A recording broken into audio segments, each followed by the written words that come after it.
spanning the Valley of the Sun and all across the 48th state. This is the Gaydos and Chad Show. Happy Tuesday! Happy Tuesday. Welcome back, Chad. Good to be here. So Goldman Sachs says we forecast that a possible recession, the chances are not 20% as we predicted, but 15%. All right. Inflation has improved. Okay. Man, for 2 years we've been talking about the inflation that was right around, the recession that was right around the corner. And now it doesn't look like we're going to see it. And it's interesting because Or have we already seen it? I don't know. When did we see it? Well, we had two downturns last year, right? Remember that? And they were like, oh, that's not classic recession. Remember In terms of number, right? Yeah. Which is what normally it was. But then you have other economists will look and say, look, if you look at actual GDP versus with the inflation then spending and the outgoing, we've actually had a contraction. Yeah. My thing is are we going into the stagflation, where nothing's going to happen? It's not really going to go up. It's not really going to go down. It's just going to kind of meander. Yeah, it could be. It could be. But usually during a recession, you lose jobs. Yes. We haven't lost jobs. We've lost not really. jobs. Some in the tech industry, but they they brought too many people in. They Yeah, there's no overhired. doubt about that. They cut a little of the fat, and I don't think that was a big deal. But I mean, if you still want a job, you can go find a job. We still have, low unemployment. So when I think of a recession, I think we lose jobs. We didn't lose jobs. So Goldman Sachs says 15% chance the U.S. will slide into a recession. That's down from 20, so that's good. Inflation has certainly gotten better, but here's the thing. We're always looking at inflation. If inflation is easing and the risk of a recession is starting to fade, then why do many of you who are listening to the show right now still feel stressed? That's the question I can't answer. That what they don't understand is what is going on.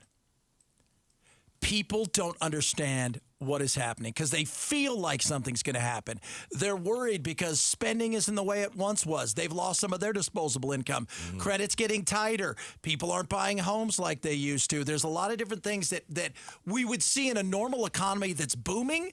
Buying houses, bigger purchases aren't doing that now. Mm-hmm. So I think there's uncertainty is, I think, what is clouding people's feelings of a lot of this stuff. Because, the worst thing that could ever happen is that the government says they're going to try and fix something. I mean, that's a nightmare for many of us, me included. Yeah. So when the Fed said, we're going to cut interest rates, and they've done it how many times? Seven, eight, something like that.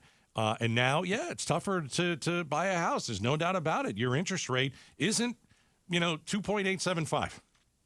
And that's a tough thing, man. Right. Because when you want to purchase something, you're looking at the payment. Well, guess what? That house payment that you wanted to buy at one time, you were looking and saying, we got $400,000 for a house. Now you're like, well, that same house is $650. Mm-hmm. Mm-hmm. And it's gone up, and the interest rate has made it go up. So, but you want that house. And they said the average, the number that you're paying now compared to maybe a couple years ago on a mortgage payment is $1,000. And that's because of the interest rates. Yeah. But again, you'll have a choice whether you buy the house, or if you can afford the house. Right. That might have put it out of its reach. So now instead of buying a house, you're looking at a condo. Maybe. And you had your heart set on a 3-bedroom, 3-bath. Now you're getting a 2-bedroom, 1-bath. Right. But, I mean, we are seeing, the gas prices go up. We are seeing that some people say the chance of recession is going down. We are seeing that inflation is easing, although not as fast here in Phoenix than, the rest of the country. But people are still like, okay, I don't know if I have enough money. Okay, I spent all that COVID money. All right, now I've got credit cards. How do you feel taking credit cards. What's your sense of the economy? I never thought we were really going to have a recession. I think you have the people who go and spend $90 on gasoline, and it doesn't faze them at all. And then you've got people who go to the or the grocery store. And you got people that say, listen, I can put half a tank in. This is what I'm going to do. I have the money to put half a tank in. It's like the haves and have-nots. And we've had that for a while now. That's the way it feels to me. You have people who have built in, to their budget, inflation at the grocery store and, how much they're going to pay in gas. And then, and they built it in. to whatever they're spending, and they're fine. And then you have the other half, a lot of people living paycheck to paycheck, and they're not going to fill their gas tank. I went and filled up the gas, filled up my tank. It's like $85 the other day, and there was a lady that was right on the other side that had the window open talking to her husband. She said, "I'm going to put 40 in." Is 40 a good number? Can we? Yes. Okay. Let's put 40 in. So they're living on that. They didn't edge. fill it up. Yeah. No. And it's nerve wracking. I'm sure. I bet it is. And that translates to higher costs at the grocery store because things are more expensive to transport. And we go over this and this again. And I know they don't count it, quote unquote, in the inflation rate, which is insane. But I have a sense and a feeling that we still have some bumps in the road that are coming. I don't know how ugly they're going to be, but I think a lot of people, when they think recession, they think 2008. And I don't think we're going to get to that 2008, but I still think we're going to have some serious issues. And I think stagflation is even more unnerving. I don't think we're even close to 08. No, we're not going to be. But I think a lot of people think that in their mind, right? Like it's got to be that again. No, I don't think you need to think that. No. Because I don't think that's... That's the experience they've had, maybe. But I don't think it's going to happen. No, it's not going to happen. It's not. You're not going to wake up one day and then half of your block has left their house. No. You're not going to do that. That was so insane. Of course it was. You're not going to go to work and, I don't know why 10 of you have to meet with the boss today. Am I on that list? Oh, I am on that list. Okay, what time are you? What time are you? And then you lost your job. That was 08. This isn't 08. No. Sure, we're going to have some bumps in the road. There's no doubt about it.